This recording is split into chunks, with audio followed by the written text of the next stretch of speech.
നമസ്കാരം. എല്ലാവർക്കും നമ്മുടെ സ്റ്റഡി അറ്റ് ഹോം PSC എന്ന യൂട്യൂബ് ചാനലിലേക്ക് സ്വാഗതം. അപ്പോൾ നമ്മൾ കഴിഞ്ഞ ക്ലാസ്സിൻ്റെ തുടർച്ചയായിട്ട് തന്നെയാണ് നമ്മൾ തുടർന്ന് പോകുന്നത്. കഴിഞ്ഞ ക്ലാസ്സിൽ നമ്മൾ 9ാം ക്ലാസ്സിലെ ജോഗ്രഫിയിൽ 3ാമത്തെ ചാപ്റ്റർ ആണ് നമ്മൾ എടുത്തുകൊണ്ടിരുന്നത്. അതിൽ ഉപദ്വീപീയ നദികളാണ് ഇപ്പോൾ ഇന്ന് നമ്മൾ ക്ലാസ് എടുക്കാൻ പോകുന്നത്. അപ്പോൾ കഴിഞ്ഞ ക്ലാസ്സൊക്കെ എല്ലാവരും നന്നായിട്ട് ശ്രദ്ധിക്കുക, പോയിന്റുകളൊക്കെ എഴുതി വെച്ച് പഠിക്കുക തന്നെ വേണം. SCRTയുടെ പ്രാധാന്യം നമ്മൾ എല്ലാവർക്കും ഓരോരുത്തർക്കും അറിയാം. നമ്മൾ എല്ലാ വീഡിയോയിലും അത് പറഞ്ഞ് ഇതാക്കുന്നില്ല. എല്ലാവരും അത് അതിൻ്റെ ഒരു ഗൗരവത്തോടെ തന്നെ കണ്ടിട്ട് നമ്മൾ ക്ലാസ്സുകൾ നന്നായിട്ട് തന്നെ പഠിച്ചു പോവുക. അപ്പോൾ ഇന്ന് നമ്മൾ എടുക്കാൻ പോകുന്നത് ഉപദ്വീപീയ നദികൾ. നമ്മുടെ ടെക്സ്റ്റ് ബുക്കിൽ ഉപദ്വീപീയ നദികളാണ് ഇനി എടുക്കാനുള്ളത്. അപ്പോൾ അതിൻ്റെ താഴത്ത് നമുക്ക് കാണാൻ പറ്റും ഒരു ചിത്രം, ഉപദ്വീപീയ ഇന്ത്യയുടെ പരിച്ഛേദം എന്ന് പറഞ്ഞിട്ട് ചിത്രകാരൻ്റെ ഭാവനയിലൊരു പിക്ചർ അവിടെ കൊടുത്തിട്ടുണ്ട്. അതെന്താണ്, നമുക്ക് ആശയവ്യക്തതക്ക് മാത്രമാണ് അതവിടെ അങ്ങനെ ചിത്രീകരിച്ചിട്ടുള്ളത്. അപ്പോൾ അത് നോക്കിയാൽ നമുക്ക് കാണാം, പശ്ചിമഘട്ടം നിന്നും പൂർവ്വഘട്ടത്തിലേക്ക് ഒരു ചെരിവുള്ളതായിട്ട് നമുക്ക് കാണാൻ പറ്റും. അതിനു വേണ്ടിയാണ് അതവിടെ കൊടുത്തിട്ടുള്ളത്. പശ്ചിമഘട്ടത്തിൽ നിന്നും പൂർവ്വഘട്ടത്തിലേക്കൊരു ചെരിവുണ്ട് എന്ന് കാണിക്കാനൊക്കെ വേണ്ടിയിട്ട് ചരിത്രകാരൻ്റെ ഭാവനയിൽ കൊടുത്ത ഒരു ചിത്രമാണത്. ഇനി നമ്മുടെ ക്ലാസ്സിലേക്ക് വരികയാണ്. എല്ലാവരും ക്ലാസ് ശ്രദ്ധിച്ചിരിക്കട്ടോ. അപ്പോൾ ചിത്രത്തിൽ നമുക്ക് ഉപദ്വീപീയ പീഠഭൂമിയിലെ പൊതുവായ ഒരു ചെരിവ് പടിഞ്ഞാറ് നിന്നും കിഴക്കോട്ടാണെന്ന് മനസ്സിലായില്ലേ.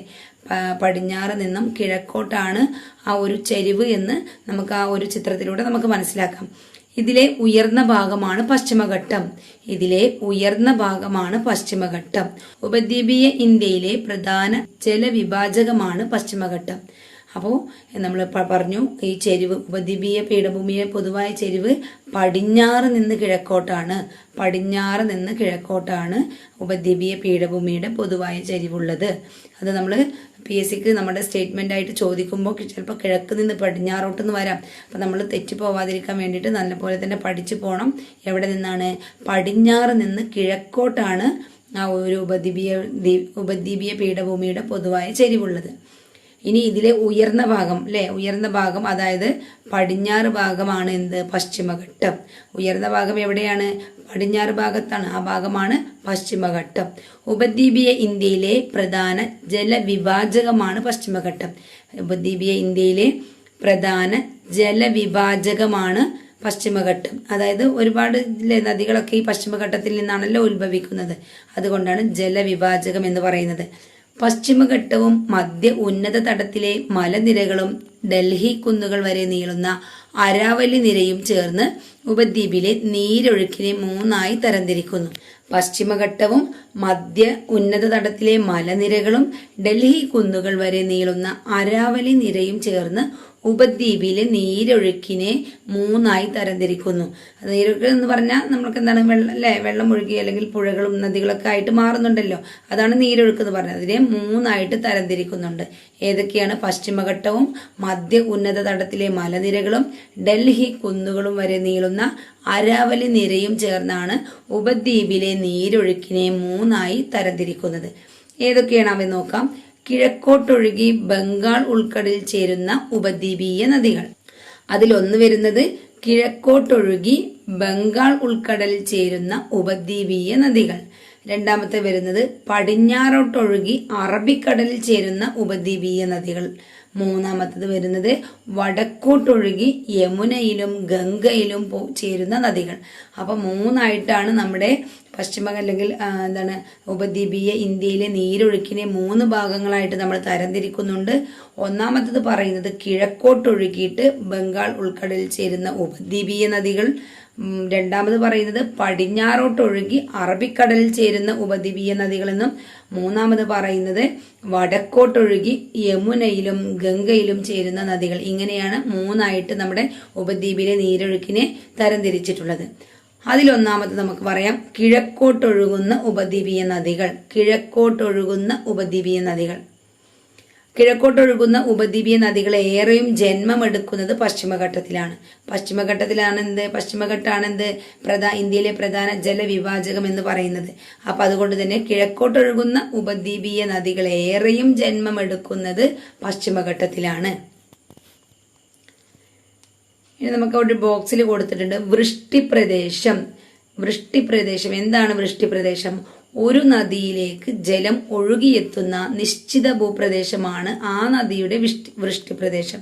ഒരു നദിയിലേക്ക് ജലം ഒഴുകിയെത്തുന്ന നിശ്ചിത ഭൂപ്രദേശമാണ് ആ നദിയുടെ വൃഷ്ടിപ്രദേശം എന്ന് പറയുന്നത്.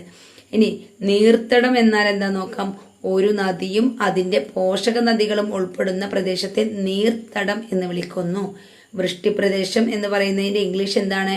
Catchment area. കാച്ച്മെന്റ് ഏരിയ എന്ന് പറയുന്നത് ഒരു നദിയിലേക്ക് ജലം ഒഴുകിയെത്തുന്ന നിശ്ചിത ഭൂപ്രദേശമാണ് ആ നദിയുടെ വൃഷ്ടിപ്രദേശം എന്ന് പറയുന്നത്. നീർത്തടം എന്ന് പറഞ്ഞാൽ ഒരു നദിയും അതിന്റെ പോഷക നദികളും ഉൾപ്പെടുന്ന പ്രദേശത്തെ നീർത്തടം എന്ന് വിളിക്കുന്നു. അപ്പൊ ഇതൊക്കെ എന്താണ്? നീർത്തടം എന്താണ്, വൃഷ്ടിപ്രദേശം എന്താണെന്നൊക്കെ നമുക്ക് എന്താണ് സ്റ്റേറ്റ്മെന്റ് ആയിട്ട് ചോദിക്കാം, അങ്ങോട്ടും ഇങ്ങോട്ടും മാറ്റി ചോദിക്കാം. അപ്പൊ അത് എന്താണ് വൃഷ്ടിപ്രദേശം എന്നും എന്താണ് നീർത്തടം എന്നൊക്കെ നമ്മൾ നന്നായിട്ട് മനസ്സിലാക്കി വെക്കുക തന്നെ വേണം. നമ്മൾ വായിച്ചു വരുമ്പോൾ അല്ലെങ്കിൽ നമുക്ക് പറയുമ്പോൾ എല്ലാം ഒരുപോലെ തോന്നും. അപ്പോൾ എന്താണെന്നുള്ളത് കറക്റ്റായിട്ട് തന്നെ ഒന്ന് ഓർത്ത് വെക്കാം. വൃഷ്ടിപ്രദേശം എന്ന് പറയുമ്പോൾ ഒരു നദിയിലേക്ക് ജലം ഒഴുകിയെത്തുന്ന നിശ്ചിത ഭൂപ്രദേശമാണ് ആ നദിയുടെ വൃഷ്ടിപ്രദേശം എന്ന് പറയുന്നത്. നീർത്തടം എന്ന് പറയുമ്പോൾ ഒരു നദിയും അതിന്റെ പോഷക നദികളും ഉൾപ്പെടുന്ന പ്രദേശത്തെ നീർത്തടം എന്ന് വിളിക്കുന്നു. ജലവിഭാജകം, അതായത് വാട്ടർ ഡിവൈഡ് എന്ന് പറയുമ്പോൾ രണ്ട് നദീ തടങ്ങളെ തമ്മിൽ വേർതിരിക്കുന്ന അതിർത്തി രേഖയെ ജലവിഭാജകം എന്ന് വിളിക്കുന്നു. ജലവിഭാജകം എന്നാല് രണ്ട് നീർത്തടങ്ങളെ തമ്മിൽ വേർതിരിക്കുന്ന അതിർത്തി രേഖയെ ജലവിഭാജകം എന്ന് വിളിക്കുന്നു. നന്നായിട്ട് ശ്രദ്ധിച്ചിട്ട് തന്നെ അല്ലെങ്കിൽ നന്നായിട്ട് തന്നെ ഇത് വായിച്ചു പഠിക്കണം കേട്ടോ. ഇനി മഹാനദി, ഗോദാവരി, കൃഷ്ണ, കാവേരി എന്നീ നദികളും അവയുടെ പോഷക നദികളുമാണ് ഉപദ്വീപീയ പീഠഭൂമിയുടെ കീറി മുറിച്ച് കിഴക്കു ദിശയിൽ ഒഴുകി കിഴക്കൻ തീരസമതലത്തിലൂടെ ബംഗാൾ ഉൾക്കടലിൽ ചെന്ന് ചേരുന്നത്. ഏതൊക്കെയാണ്? മഹാനദി, ഗോദാവരി, കൃഷ്ണ, കാവേരി. മഹാനദി, ഗോദാവരി, കൃഷ്ണ, കാവേരി എന്നീ നദികളും അവയുടെ പോഷക നദികളുമാണ് ഉപദ്വീപീയ പീഠഭൂമിയെ കീറി മുറിച്ച് കിഴക്കു ദിശയിൽ ഒഴുകിയിട്ട് കിഴക്കൻ തീരസമതലത്തിലൂടെ ബംഗാൾ ഉൾക്കടലിൽ ചെന്ന് ചേരുന്നത്. അപ്പോൾ ബംഗാൾ അല്ലെങ്കിൽ കിഴക്കോട്ട് ഒഴുകുന്ന ഉപദ്വീപീയ നദികൾ ഏതൊക്കെയെന്ന് ചോദിച്ചാല് മഹാനദി, ഗോദാവരി, കൃഷ്ണ, കാവേരി അല്ലെ. ഇവയൊക്കെ എന്താണ്? ബംഗാൾ ഉൾക്കടലിൽ പോയിട്ടാണ് പതിക്കുന്നത്. ഇനി നമുക്ക് ഈ നദികളെ കുറിച്ചുള്ള ബാക്കി പോയിന്റുകളൊക്കെ ഇവിടെ ബോക്സുകളായിട്ട് കൊടുത്തിട്ടുണ്ട്. നല്ലൊരു ടേബിൾ ഇവിടെ കൊടുത്തിട്ടുണ്ട്. അപ്പോൾ ആ ടേബിൾ നോക്കിയിട്ടൊന്ന് പറയാം. നദി, മഹാനദി. മഹാനദിയുടെ ഉത്ഭവം റായ്പൂരിലെ സിഹാവ. റായ്പൂരിലെ സിഹാവയിൽ നിന്നാണ് ഈ മഹാനദിയുടെ ഉത്ഭവം. അത് എവിടെയാണ്? ഛത്തീസ്ഗഡിലാണ്. റായ്പൂരിലെ സിഹാവയിലാണ് നിന്നാണ് ഈ മഹാനദിയുടെ ഉത്ഭവം. അതിന്റെ പ്രധാന പോഷക നദികളാണ് ഇബ്, ടെൽ. ഈ രണ്ടെണ്ണമാണ് ഇബ്, ടെൽ. രണ്ട് നദികളാണ് മഹാനദിയുടെ രണ്ട് പോഷക നദികളാണ് ഇബ്, ടെൽ. എവിടെ നിന്നാണ് ഉത്ഭവം എന്ന് ചോദിച്ചാൽ റായ്പൂരിലെ സിഹാവ. റായ്പൂരിലെ സിഹാവയിലാണ്, അത് ഛത്തീസ്ഗഡിലാണ് ഉള്ളത്. ഇനി നദീതടം ഉൾക്കൊള്ളുന്ന സംസ്ഥാനങ്ങൾ ഏതൊക്കെയാന്ന് ചോദിച്ചാൽ മഹാനദി ഉൾക്കൊള്ളുന്ന സംസ്ഥാനങ്ങൾ ഏതൊക്കെയാ ചോദിച്ചാൽ ഛത്തീസ്ഗഡ്, ഒഡീഷ, മധ്യപ്രദേശ്. ഛത്തീസ്ഗഡ്, ഒഡീഷ, മധ്യപ്രദേശ് എന്നീ സംസ്ഥാനങ്ങൾക്കാണ് ഈ മഹാനദിയുടെ ഗുണങ്ങൾ ലഭിക്കുന്നത്. ഇനി അടുത്തത് രണ്ടാമത്തത് ഗോദാവരി. മഹാരാഷ്ട്രയിലെ നാസിക്കിൽ നിന്നാണ് ഉത്ഭവം. മഹാരാഷ്ട്രയിലെ നാസിക്കിൽ നിന്നാണ് ഗോദാവരിയുടെ ഉത്ഭവം. പ്രധാന പോഷക നദികളാണ് പ്രൺഹിത, ഇന്ദ്രാവതി, ശബരി. പ്രൺഹിത, ഇന്ദ്രാവതി, ശബരി. ഇനി ഇത് ഏതൊക്കെ സംസ്ഥാനങ്ങൾ ഉൾക്കൊള്ളുന്നു ചോദിച്ചാൽ മഹാരാഷ്ട്ര, മധ്യപ്രദേശ്, ആന്ധ്രാപ്രദേശ്. മഹാരാഷ്ട്ര, ആന്ധ്രാപ്രദേശ്, മധ്യപ്രദേശ് എന്നീ സംസ്ഥാനങ്ങളിലൂടെയാണ് ഗോദാവരി നദി ഒഴുകുന്നത്. അടുത്തത് കൃഷ്ണ നദിയാണ്. കൃഷ്ണ നദി മഹാരാഷ്ട്രയിലെ മഹാബലേശ്വർ കുന്നുകളിൽ നിന്നാണ്. കൃഷ്ണ നദി എവിടെ നിന്നാണ്? മഹാരാഷ്ട്രയിലെ മഹാബലേശ്വർ കുന്നുകളിൽ നിന്നാണ് അതിന്റെ ഉത്ഭവം. അതിന്റെ പ്രധാന പോഷക നദികളാണ് തുംഗഭദ്ര, ഭീമ, കൊയ്ന. കൃഷ്ണ നദിയുടെ പ്രധാന പോഷക നദികൾ ഏതൊക്കെയാണ്? തുംഗഭദ്ര, ഭീമ, കൊയ്ന. ഇത് നദീതടം ഉൾക്കൊള്ളുന്ന സംസ്ഥാനങ്ങൾ ഏതൊക്കെയാ ചോദിച്ചാൽ മഹാരാഷ്ട്ര, കർണാടക, ആന്ധ്രാപ്രദേശ്. മഹാരാഷ്ട്ര, കർണാടക, ആന്ധ്രാപ്രദേശ്. അപ്പൊ കൃഷ്ണ നദി എവിടെ നിന്നാണ് ഉത്ഭവിക്കുന്നത്? മഹാരാഷ്ട്രയിലെ മഹാബലേശ്വറിൽ നിന്നാണ് ഉത്ഭവിക്കുന്നത്. അതിന്റെ പ്രധാന പോഷക നദികളാണ് തുംഗഭദ്ര, ഭീമ, കൊയ്ന. മഹാരാഷ്ട്ര, കർണാടകം, ആന്ധ്രാപ്രദേശ് എന്നീ സംസ്ഥാനങ്ങളാണ് ഇതിൽ ഉൾക്കൊള്ളുന്നത്. അടുത്തത് കാവേരി നദിയാണ്. കാവേരി നദി ബ്രഹ്മഗിരി കുന്നുകൾ, കർണാടകത്തിലെ ബ്രഹ്മഗിരി കുന്നുകളിൽ നിന്നാണ് ഉത്ഭവിക്കുന്നത്. അതിൻ്റെ പോഷക നദികളാണ് കബനി, ഭവാനി, അമരാവതി. കബനി, ഭവാനി, അമരാവതി എന്നിവയാണ് കാവേരി നദിയുടെ പോഷക നദികൾ. അത് ഉൾക്കൊള്ളുന്ന സംസ്ഥാനങ്ങളാണ് കർണാടകം, തമിഴ്നാട്, കേരളം. കേരളം, തമിഴ്നാട്, കർണാടകം എന്നീ സംസ്ഥാനങ്ങൾ ഉൾക്കൊള്ളുന്നത് എന്താണ്? കാവേരി നദിയാണ് അല്ലേ. അപ്പോൾ കാവേരി നദി ഉത്ഭവിക്കുന്നത് ബ്രഹ്മഗിരി കുന്നുകൾ, കർണാടകത്തിലെ ബ്രഹ്മഗിരി കുന്നുകളിൽ നിന്നാണ്. അതിൻ്റെ പോഷക നദികളാണ് കബനി, ഭവാനി, അമരാവതി. കബനി, ഭവാനി, അമരാവതി. കർണാടകം, തമിഴ്നാട്, കേരളം എന്നിവയാണ് ഈ നദീതടം ഉൾക്കൊള്ളുന്ന സംസ്ഥാനങ്ങൾ. കാവേരി നദീതടം ഉൾക്കൊള്ളുന്ന സംസ്ഥാനങ്ങൾ. അപ്പൊ മഹാനദി ഗോദാവരി, കൃഷ്ണ, കാവേരിയിലെ കിഴക്കോട്ടൊഴുകുന്ന ബംഗാൾ ഉൾക്കടലിൽ പതിക്കുന്ന നദികളാണിവ. അപ്പൊ ഇവയുടെ ഉത്ഭവവും അതുപോലെ തന്നെ അത് ഉൾക്കൊള്ളുന്ന സംസ്ഥാനങ്ങൾ, ഇവയുടെ പോഷക നദികളൊക്കെയാണ് നമ്മൾ ഇപ്പോൾ പറഞ്ഞത്. അപ്പോൾ ഒരു മാപ്പിൽ അതിൻ്റെ എന്താണ് ആ ഒരു ഏരിയ കാണിക്കുന്നുണ്ട് കേട്ടോ. ഇവിടെയൊക്കെ അതിൻ്റെ പിക്ചർ കാണിക്കുന്നുണ്ട്. അത് ഏതൊക്കെ സംസ്ഥാനങ്ങളിലൂടെയൊക്കെ ഒഴുകുന്നെന്നുള്ള ഒരു ചിത്രം ഇവിടെ കാണിക്കുന്നുണ്ട്. ഓക്കെ.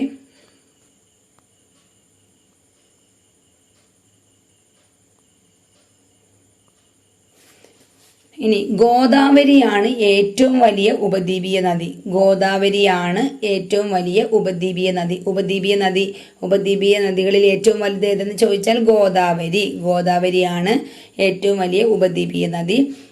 1465 കിലോമീറ്റർ നീളവും 3.13 ലക്ഷം ചതുരശ്ര കിലോമീറ്റർ വൃഷ്ടിപ്രദേശ വിസ്തൃതിയുമുള്ള ഈ നദിയെ ദക്ഷിണ ഗംഗ എന്ന് വിളിക്കുന്നു. അപ്പോൾ ഗോദാവരിയുടെ മറ്റൊരു പേരാണ് ദക്ഷിണ ഗംഗ, അല്ലെങ്കിൽ ദക്ഷിണ ഗംഗ എന്നറിയപ്പെടുന്ന നദി ഏതാണെന്ന് ചോദിച്ചാൽ ഗോദാവരിയാണ്. അപ്പൊ ഗോദാവരിയാണ് ഏറ്റവും വലിയ ഉപദ്വീപീയ നദി.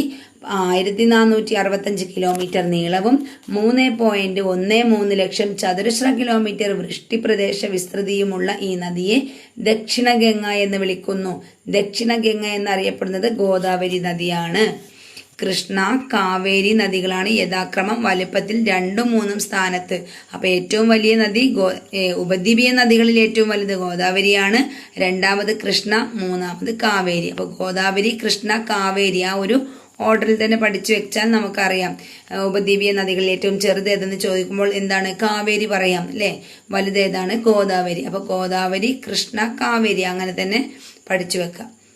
അപ്പോൾ ഇതിന്റെ ഗോദാവരിയുടെ നീളം എത്രയാണ്? 1465 കിലോമീറ്റർ നീളത്തിലാണ് ഗോദാവരി ഒഴുകുന്നത്. ഓക്കെ അല്ലേ?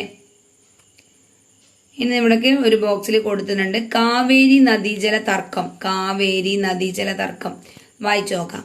കർണാടകം, തമിഴ്നാട് എന്നീ ദക്ഷിണേന്ത്യൻ സംസ്ഥാനങ്ങൾക്കിടയിൽ കാവേരി നദീജലം പങ്കിടുന്നതുമായി ബന്ധപ്പെട്ട് ദീർഘകാലമായി തർക്കം നിലനിൽക്കുന്നു. നദീജലം പങ്കിടുന്നതുമായി ബന്ധപ്പെട്ട് സ്വാതന്ത്ര്യത്തിന് മുമ്പുണ്ടാക്കിയ കരാർ, അതായത് 1924 മദ്രാസ് പ്രസിഡൻസിക്ക് കൂടുതൽ അനുകൂലമായതിനാൽ അത് അസാധുവാക്കണമെന്ന് കർണാടക സംസ്ഥാനവും, എന്നാൽ മുൻ കരാറിൽ മാറ്റം വരുത്തിയാൽ തമിഴ്നാട്ടിലെ ദശലക്ഷക്കണക്കിന് കർഷകരെ ബാധിക്കുമെന്ന് തമിഴ്നാടും നിലപാടെടുത്തു. പ്രശ്നം പഠിക്കുന്നതിനായി കേന്ദ്ര സർക്കാർ 1990 ഒരു ട്രിബ്യൂണലിനെ നിയമിച്ചു. 2007 പുറത്തുവന്ന അന്തിമ വിധിയിൽ കാവേരി ജലം പങ്കിടുന്നതുമായി ബന്ധപ്പെട്ട് ധാരണയുണ്ടാകുകയും ചെയ്തു. ഇതിൽ പ്രകാരം പ്രതിവർഷം 419 TMC ജലം തമിഴ്നാടിനും 270 TMC ജലം കർണാടകത്തിനും 30 TMC ജലം കേരളത്തിനും 7 TMC ജലം പുതുച്ചേരി കേന്ദ്രഭരണ പ്രദേശത്തിനും എന്ന തരത്തിൽ നിശ്ചയിച്ചു. 1 TMC എന്ന് പറഞ്ഞാൽ 1000 ദശലക്ഷം ക്യൂബിക് അടി ആണ്. 1000 ദശലക്ഷം ക്യൂബിക് അടിയാണ് 1 TMC എന്ന് പറയുമ്പോൾ. അപ്പോൾ ഏറ്റവും കൂടുതൽ ആർക്കാണ്? 419 TMC 419 TMC തമിഴ്നാടിനും 270 TMC കർണാടകത്തിനും 30 TMC ആണ് കേരളത്തിനുള്ളത്. അപ്പോൾ കേരളത്തിന് എത്ര TMC ആണ്? 30 TMC. അപ്പോൾ കേരളത്തിൻ്റെതെങ്കിലും ഒന്ന് ഓർത്ത് വെക്കുക. അല്ലെങ്കിൽ ഏറ്റവും കൂടുതൽ കാവേരി നദിയിൽ നിന്നും ഏറ്റവും കൂടുതൽ ജലം കിട്ടുന്നത് ആർക്കാണ്? തമിഴ്നാട്ടിന് അല്ലേ. അപ്പം അങ്ങനെയൊക്കെ നമ്മളൊന്ന് ക്വസ്റ്റ്യൻ ഉണ്ടാക്കി നോക്കണം കേട്ടോ. എങ്ങനെയാണ് PSC ചോദിക്കാൻ നമുക്കറിയില്ല. അതുകൊണ്ട് ഏതൊരു പോയിന്റ് നമ്മളൊരു ക്വസ്റ്റ്യൻ ആൻസർ രൂപത്തിൽ നമ്മൾ പറഞ്ഞു പഠിക്കുക. അപ്പോൾ നമ്മൾ പറഞ്ഞത് എന്താണ്? ഒരു TMC എന്ന് പറഞ്ഞാൽ 1000 ദശലക്ഷം ക്യൂബിക് അടിയാണ്. അങ്ങനെ തർക്കം ഇനിയും തീർന്നിട്ടില്ല. സംസ്ഥാനങ്ങളുടെ പുനരാലോചന ഹർജികൾ കോടതിയുടെ പരിഗണനയിലാണ്. അപ്പോൾ അതാണ് കാവേരി നദീജല തർക്കം. അപ്പോൾ നമ്മളിവിടെ പറഞ്ഞത് എന്താണ്? ഗോദാവരിയാണ് ഏറ്റവും വലിയ ഉപദ്വീപീയ നദി, ചെറുത് കാവേരിയാണെന്നൊക്കെ പറഞ്ഞില്ലേ. ഇനി ഉപദ്വീപീയ നദികൾ നീരൊഴുക്കിൽ പൊതുവെ കാലിക സ്വഭാവമുള്ളവയാണ്. ഉപദ്വീപീയ നദികൾ നീരൊഴുക്കിൽ പൊതുവെ കാലിക സ്വഭാവമുള്ളവയാണ്. അതായത് എന്താണ്? കാലത്തിനനുസരിച്ച് സ്വഭാവം മാറുമെന്ന്. ചിലപ്പോൾ എന്താണ്? വെള്ളം വറ്റിപ്പോകുന്നു, ചിലപ്പോൾ വെള്ളം നല്ലോണം ഉണ്ടാവുന്നു അല്ലേ. വേനൽക്കാലത്ത് നീരൊഴുക്ക് കുറയുകയും മഴക്കാലത്ത് നീരൊഴുക്ക് അല്ലെങ്കിൽ നിറഞ്ഞൊഴുകുകയും ചെയ്യുന്നു. അപ്പോൾ ഉപദ്വീപീയ നദികൾ നീരൊഴുക്കിൽ പൊതുവെ കാലിക സ്വഭാവമുള്ളവയാണ്. വേനൽക്കാലത്ത് നീരൊഴുക്ക് കുറയുകയും മഴക്കാലത്ത് നിറഞ്ഞൊഴുകുകയും ചെയ്യുന്നതാണ് ഉപദ്വീപീയ നദികൾ. നമ്മൾ നേരത്തെ ഹിമാലയ നദികൾ പറഞ്ഞില്ലേ. ഹിമാലയ നദികൾ എന്ന് പറയുമ്പോൾ എന്താണ്?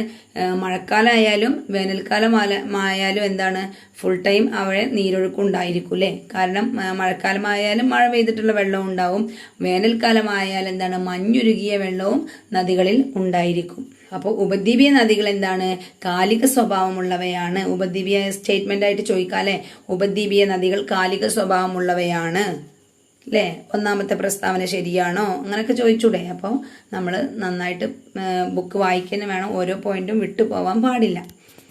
ഓക്കെ, അടുത്തത് വറ്റാതെ കാവേരി. വറ്റാതെ കാവേരി എന്ന് പറഞ്ഞിട്ട് നമുക്കൊരു ബോക്സിൽ കൊടുത്തിട്ടുണ്ട്. എന്താന്ന് വായിച്ചു നോക്കാം. ഉപദ്വീപിലെ മറ്റ് നദികളുമായി താരതമ്യം ചെയ്യുമ്പോൾ കാവേരി നദിയിൽ വർഷം മുഴുവൻ നീരൊഴുക്കിൽ കാര്യമായ കുറവുണ്ടാകാറില്ല.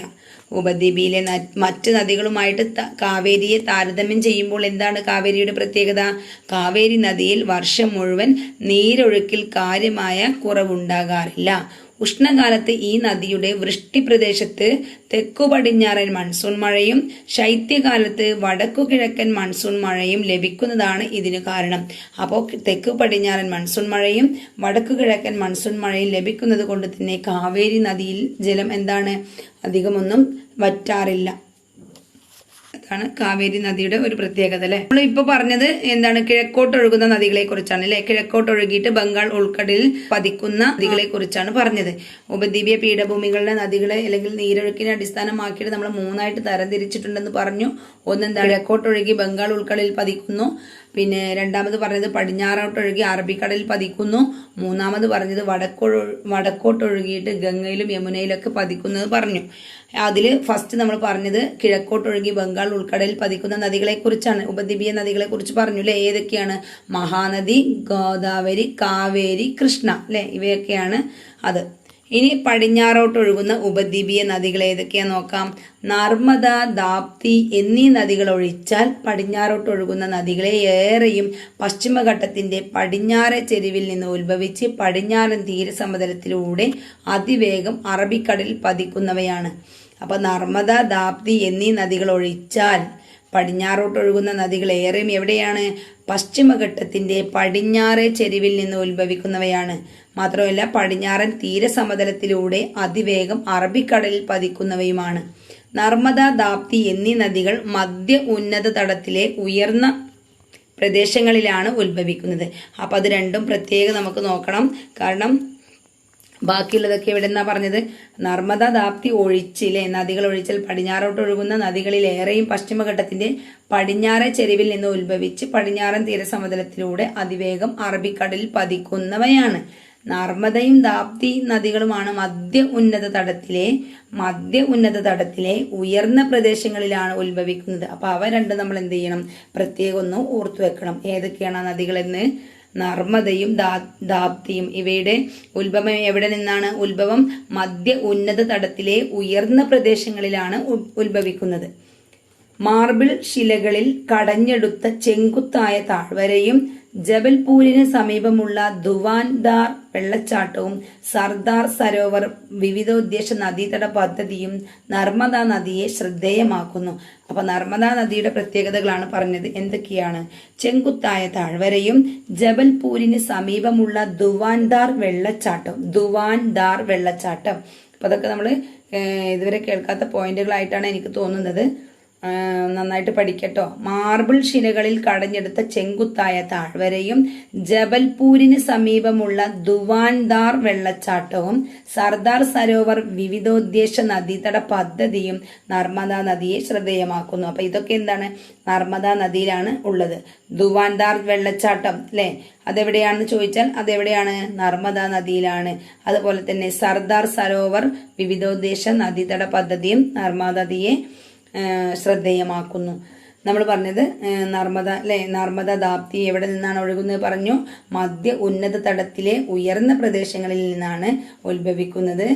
നർമ്മദ നദിയുടെ പ്രത്യേകത എന്ന് പറഞ്ഞാൽ മാർബിൾ ശിലകളിൽ കടഞ്ഞെടുത്ത ചെങ്കുത്തായ താഴ്വരയും ജബൽപൂരിന് സമീപമുള്ള ദുവാൻദാർ വെള്ളച്ചാട്ടവും അതുപോലെ തന്നെ സർദാർ സരോവർ വിവിധോദ്ദേശ നദീതട പദ്ധതിയും നർമ്മദ നദിയെ ശ്രദ്ധേയമാക്കുന്നു.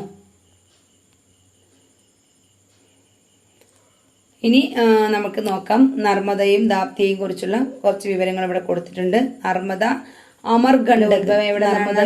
അമർകണ്ടക് മധ്യപ്രദേശിലെ അമർകണ്ടകിൽ നിന്നാണ് നർമ്മദ ഉത്ഭവിക്കുന്നത്. അതിന്റെ പോഷക നദികളാണ് ഹിരൺ ബഞ്ചാർ. നർമ്മദ നദിയുടെ പ്രധാന പോഷക നദികളാണ് ഹിരൺ ബഞ്ചാർ. അപ്പോൾ ഹിരൺ ബഞ്ചാർ ഏത് നദിയുടെ പോഷക നദികളാണ്? ഓപ്ഷനില് കാവേരി, മഹാനദി, ഗോദാവരി, നർമ്മദ അല്ലെ. അപ്പൊ ഏതിൻ്റെതാണ്? നർമ്മദയുടേതാണ്. നർമ്മദയുടെ പോഷക നദികളാണ് ഹിരൺ ബഞ്ചാർ. അതുപോലെ തന്നെ ഈ നർമ്മദ നദീതടം ഉൾക്കൊള്ളുന്ന സംസ്ഥാനങ്ങളാണ് മധ്യപ്രദേശ്, മഹാരാഷ്ട്ര, ഗുജറാത്ത് എന്നീ സംസ്ഥാനങ്ങളിലാണ് നർമ്മദാ നദീതടം ഉൾക്കൊള്ളുന്നത്. അടുത്ത ദാപ്തി മുൾത്തായ് മധ്യപ്രദേശിൽ തന്നെ ഉള്ള മുൾത്തായിൽ നിന്നാണ് ദാപ്തി ഉത്ഭവിക്കുന്നത്. പ്രധാന പോഷക നദികളാണ് പൂർണ്ണ ഗിർണ. ദാപ്തി നദിയുടെ പ്രധാന പോഷക നദികളാണ് ദാപ്തി, പൂർണ്ണ, ഗിർണ അല്ലെ. മധ്യപ്രദേശ്, മഹാരാഷ്ട്ര, ഗുജറാത്ത് എന്നീ സംസ്ഥാനങ്ങളിലാണ് ഈ നദീതടം ഉൾക്കൊള്ളുന്നത്. മധ്യപ്രദേശ്, മഹാരാഷ്ട്ര, ഗുജറാത്ത് എന്നീ സംസ്ഥാനങ്ങൾ ആണ് ദാപ്തി നദീതടം ഉൾക്കൊള്ളുന്നത്. ഓക്കെ അല്ലേ? അപ്പൊ നർമ്മദയും ദാപ്തിയുമാണ് നമ്മുടെ പ്രധാനമായിട്ടും പടിഞ്ഞാറോട്ടൊഴുകി അറബിക്കടലിൽ ചെന്ന് പതിക്കുന്ന നദികൾ. അപ്പോൾ അറബിക്കടലിൽ പതിക്കുന്ന നദികളിൽ ഉൾപ്പെടാത്തത് ഏത് അല്ലെങ്കിൽ ഉൾപ്പെട്ടത് ഏത് എന്നൊക്കെ ചോദിക്കും. ഓപ്ഷനിൽ ഒന്ന് മാത്രമേ ഇതുണ്ടാവുള്ളൂ അല്ലേ. അപ്പൊ ബാക്കി ഉപദ്വീപീയ നദികൾ കിഴക്കോട്ടൊഴുകുന്നവയായിരിക്കാം. അപ്പൊ നമ്മൾ പടിഞ്ഞാറോട്ട് ഒഴുകുന്ന നദികൾ ഏതൊക്കെയാ, കിഴക്കോട്ടൊഴുകുന്ന നദികൾ ഏതൊക്കെയാന്ന് നന്നായിട്ട് ഓർത്ത് വെക്കാം. അപ്പൊ നർമ്മദയും ദാപ്തിയുമാണ് പടിഞ്ഞാറോട്ടൊഴുകി അറബിക്കടലിൽ പതിക്കുന്ന നദികൾ. ഇനി നമുക്ക് നോക്കാം നർമ്മദ ബച്ചാവോ ആന്തോളൻ. നന്നായിട്ട് ശ്രദ്ധിക്കട്ടെ. ഇതൊക്കെ നമുക്ക് PSC ക്വസ്റ്റ്യനൊക്കെ ഒരുപാട് പ്രാവശ്യം കണ്ടിട്ടുള്ള ക്വസ്റ്റ്യൻ ആയിട്ടാണ് ഈ നർമ്മദ ബച്ചാവോ ആന്തോളനൊക്കെ നമ്മൾ കണ്ടിട്ടുണ്ട്. അപ്പൊ എന്താണ്? നർമ്മദാ നദിയിൽ വലിയ സംഭരണികൾ നിർമ്മിക്കുന്നതിനെതിരെ രൂപം കൊണ്ട ശക്തമായ ജനകീയ പ്രതിരോധമായിരുന്നു നർമ്മദ ബച്ചാവോ ആന്തോളൻ. നർമ്മദാ നദിയിൽ വലിയ ജലസംഭരണികൾ നിർമ്മിക്കുന്നതിനെതിരെ രൂപം കൊണ്ട ശക്തമായ ജനകീയ പ്രതിരോധമായിരുന്നു നർമ്മദ ബച്ചാവോ ആന്തോളൻ. ഗുജറാത്തിലെ സർദാർ സരോവർ അണക്കെട്ടും നർമ്മദ അണക്കെട്ടും അടക്കമുള്ള വലുതും ചെറുതുമായ നിരവധി ഡാമുകൾ ഈ പ്രദേശത്തെ പരിസ്ഥിതി നാശത്തിനും കുടിയൊഴിപ്പിക്കലിനും കാരണമായതോടെയാണ് പ്രക്ഷോഭം ആരംഭിച്ചത്. എന്താണ്?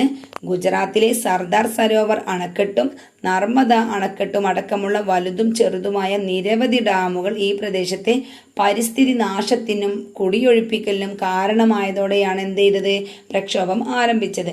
തദ്ദേശീയരായ ആദിവാസി ജനവിഭാഗങ്ങളും കർഷകരും പരിസ്ഥിതി പ്രവർത്തകരും മനുഷ്യാവകാശ പ്രവർത്തകരും ഈ പ്രക്ഷോഭത്തിൽ കൈകോർത്തു.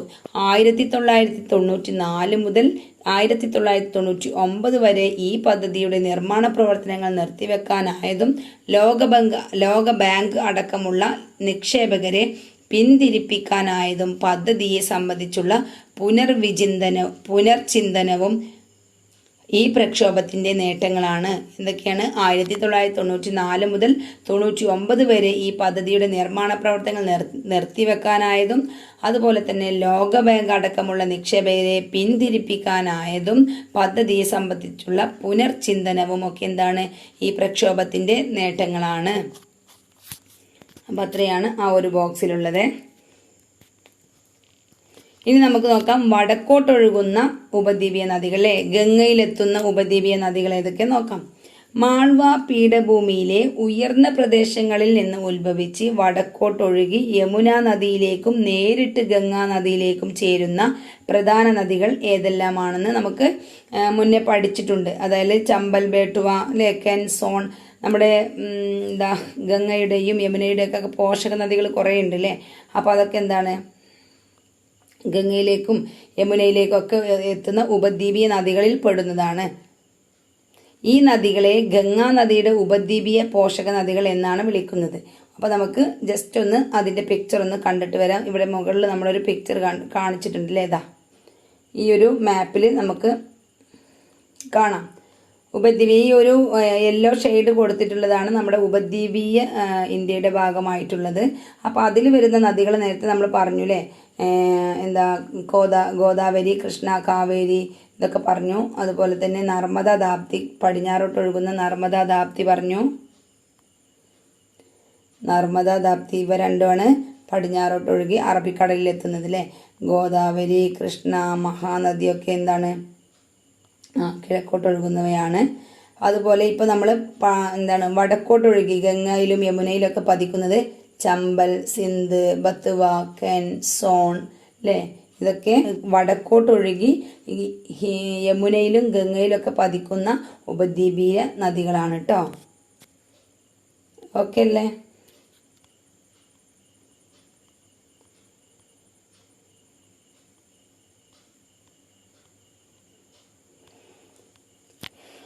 അപ്പോൾ ഇവിടെ നമ്മൾ ഫില്ല് ചെയ്യേണ്ടത് എന്തൊക്കെയാണ് നമുക്കറിയാം. എന്താണ്? ചമ്പൽ, ബത്വ, കെൻ, സോൺ ഇങ്ങനെയുള്ള ഒരു 5-6 നദികളെയാണ് നമ്മളിവിടെ ഫില്ല് ചെയ്ത് കൊടുക്കേണ്ടത്. ഈ നദികളൊക്കെ ഗംഗാ നദിയുടെ ഉപദ്വീപീയ പോഷക നദികൾ എന്നാണ് വിളിക്കുന്നത്. ഗംഗാ നദിയുടെ ഉപദ്വീപീയ പോഷക നദികളാണ് നമ്മൾ പറഞ്ഞതൊക്കെ കേട്ടോ. അപ്പോൾ ആ മാപ്പിൽ കാണിച്ചെന്നില്ല അത്. ഇനി നോക്കാം എന്താണ് ചമ്പൽ റവൈനുകൾ. ചമ്പൽ റവൈനുകൾ എന്താണ്? പീഠഭൂമിയുടെ വടക്കേ ചെരുവുകളിൽ ചമ്പൽ നദിയും പോഷക നദികളും ചേർന്ന് തുടർച്ചയായ അപരദനത്തിലൂടെ സൃഷ്ടിക്കുന്ന ചാലുകൾ ഇവിടുത്തെ വ്യത്യസ്ത ഭൂസവിശേഷതയാണ്. റവൈൻസ് എന്നാണ് ഇത്തരം നിഷ്ഫല ഭൂപ്രകൃതി അറിയപ്പെടുന്നത്. അപ്പോൾ നല്ലൊരു ക്വസ്റ്റ്യൻ ആണ്, അല്ലെങ്കിൽ ഇനി PSCക്ക് ചോദിക്കാൻ പറ്റിയ പോയിന്റുകളാണ് ഇതൊക്കെ. ചമ്പൽ റവൈനുകൾ എന്താണ്? ചമ്പൽ റവൈനുകൾ ഒന്നുകൂടെ നോക്കാം. മാൾവ പീഠഭൂമിയുടെ വടക്കേ ചെരുവുകളിൽ ചമ്പൽ നദിയും പോഷക നദികളും ചേർന്ന്. ഏതൊക്കെയാണ്? ചമ്പൽ നദികളും പോഷക നദികളും. ചമ്പൽ നദിയും പോഷക നദികളും ചേർന്ന് തുടർച്ചയായ അപരദനത്തിലൂടെ സൃഷ്ടിക്കുന്ന ചാലുകൾ ഇവിടുത്തെ വ്യത്യസ്ത ഭൂസവിശേഷതയാണ്. റവൈൻസ് എന്നാണ് ഇത്തരം നിഷ്ഫല ഭൂപ്രകൃതി അറിയപ്പെടുന്നത്. റവൈൻസ് എന്നാണ് ഇത്തരം നിഷ്ഫല ഭൂപ്രകൃതി അറിയപ്പെടുന്നത്. അപ്പോൾ ചമ്പൽ നദികളും അതിന്റെ പോഷക നദികളും ഉണ്ടാക്കുന്നത് കൊണ്ട് തന്നെ ചമ്പൽ റവൈനുകൾ അതറിയപ്പെടുന്നത്. അപ്പോൾ എന്താണ് റവൈൻസ് എന്ന് പറഞ്ഞില്ലേ? അപരദന പ്രക്രിയയിലൂടെ ഉണ്ടാക്കുന്ന ചാലുകളാണ്. ഓക്കെ അല്ലേ.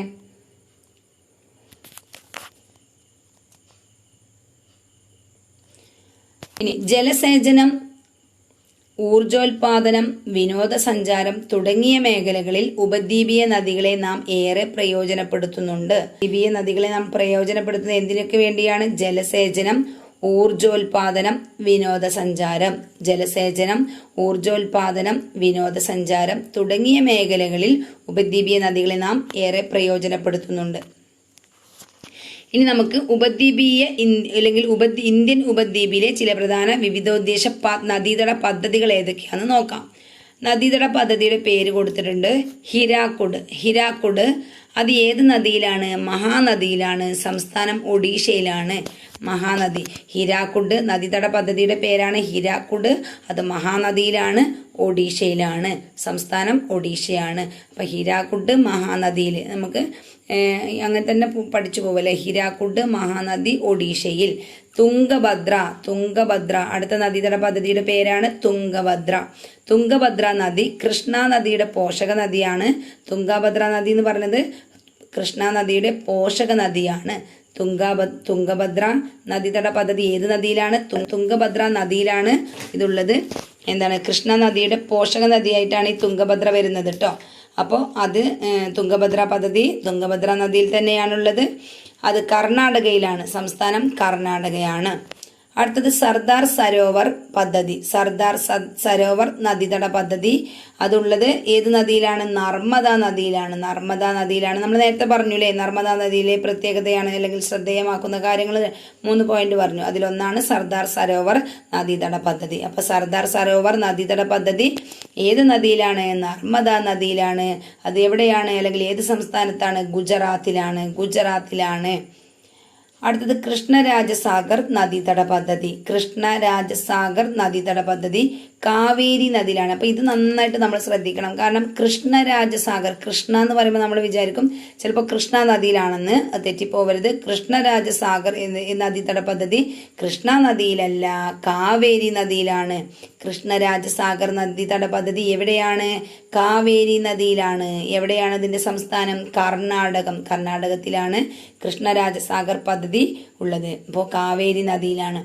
2 നിസാം സാഗർ. നിസാം സാഗർ. നിസാം സാഗർ നദീതട പദ്ധതി ഗോദാവരി നദിയിലാണ്. ഗോദാവരി നദിയിലാണ്. ആന്ധ്രാപ്രദേശിലാണ് ഉള്ളത്. സംസ്ഥാനം ആന്ധ്രാപ്രദേശാണ്. നിസാം സാഗർ പദ്ധതി എവിടെയാണ്? ഗോദാവരി പദ്ധതിയിലാണ്. അപ്പോൾ ഉപദ്വീപീയ അല്ലെങ്കിൽ ഇന്ത്യൻ ഉപദ്വീപിലെ ചില നദീതട പദ്ധതികളെ കുറിച്ചാണ് നമ്മൾ പറഞ്ഞത്. ഹിരാക്കുഡ് മഹാനദിയിൽ ഒഡീഷയിലാണ്. തുംഗഭദ്ര നദിയിൽ കർണാടകയിലാണ്. തുംഗഭദ്ര ഏത് നദിയുടെ പോഷക നദിയാണെന്ന് ചോദിച്ചാൽ കൃഷ്ണ നദിയുടെ പോഷക നദിയാണ്. സർദാർ സരോവർ നദീതട പദ്ധതി നർമ്മദ നദിയിലാണ്, ഗുജറാത്തിലാണ്. കൃഷ്ണരാജസാഗർ നദീതട പദ്ധതി കാവേരി നദിയിലാണ്, കർണാടകത്തിലാണ്. നിസാം സാഗർ നദീതട പദ്ധതി ഗോദാവരിയിലാണ്, ആന്ധ്രാപ്രദേശിലാണ് സ്ഥിതി ചെയ്യുന്നത്. ഓക്കെ അല്ലേ? ഇനി എന്താണ് വിവിധോദ്ദേശ നദീതട പദ്ധതി? എന്താണ് വിവിധോദ്ദേശ നദീതട പദ്ധതി നോക്കാം. ഒരു നദിക്ക് കുറുകെ അണക്കെട്ട് നിർമ്മിച്ച് വിവിധ ആവശ്യങ്ങൾ സാധ്യമാകുന്ന പദ്ധതികളാണ് വിവിധോദ്ദേശ നദീതട പദ്ധതികൾ. ഒരു നദിക്ക് കുറുകെ അണക്കെട്ട് നിർമ്മിച്ചിട്ട് വിവിധ ആവശ്യങ്ങൾ സാധ്യമാക്കുന്ന പദ്ധതികളാണ് വിവിധോദ്ദേശ നദീതട പദ്ധതികൾ. വെള്ളപ്പൊക്ക നിയന്ത്രണം, ജലസേചനം, ജലവൈദ്യുതോൽപാദനം, ഉൾനാടൻ ജലഗതാഗതം, മത്സ്യബന്ധനം, വിനോദസഞ്ചാരം തുടങ്ങിയവയാണ് ഇത്തരം പദ്ധതികളുടെ ചില പ്രധാന ഉദ്ദേശ്യങ്ങൾ. അപ്പൊ എന്താണ് വിവിധോദ്ദേശ നദീതട പദ്ധതി എന്ന് പറഞ്ഞില്ല, ആ ഒരു പേരിൽ തന്നെ കിട്ടും വിവിധ ഉദ്ദേശങ്ങൾ അല്ലേ. ഒരു നദിക്ക് കുറുകെ അണക്കെട്ട് നിർമ്മിച്ച് വിവിധ ആവശ്യങ്ങൾ സാധ്യമാക്കുന്ന പദ്ധതികളാണ് വിവിധോദ്ദേശ നദീതട പദ്ധതികൾ. വെള്ളപ്പൊക്ക നിയന്ത്രണം, ജലസേചനം, ജലവൈദ്യുതോൽപാദനം, ഉൾനാടൻ ജലഗതാഗതം, മത്സ്യബന്ധനം, വിനോദസഞ്ചാരം തുടങ്ങിയവയാണ് ഇത്തരം പദ്ധതികളുടെ പ്രധാന ഉദ്ദേശ്യങ്ങൾ. അപ്പോൾ ഓക്കെ, ശരി, നമുക്ക് ഇന്നത്തെ ക്ലാസ് ഇവിടെ നിർത്തുകയാണ്. നമ്മുടെ വീഡിയോ ഒത്തിരി ലെങ്തി ആയി പോകും. അതുകൊണ്ട് ഇതുവരെ എടുത്ത ഭാഗങ്ങൾ നന്നായിട്ട് വായിക്കുക. അതുപോലെ തന്നെ പോയിന്റുകളൊക്കെ ഒന്ന് ഒരു നോട്ടിലേക്ക് എഴുതി വെക്കുക, റിപ്പീറ്റ് ചെയ്ത് വായിക്കുക, നന്നായിട്ട് നമ്മൾ പഠിക്കുക. Okay, thank you.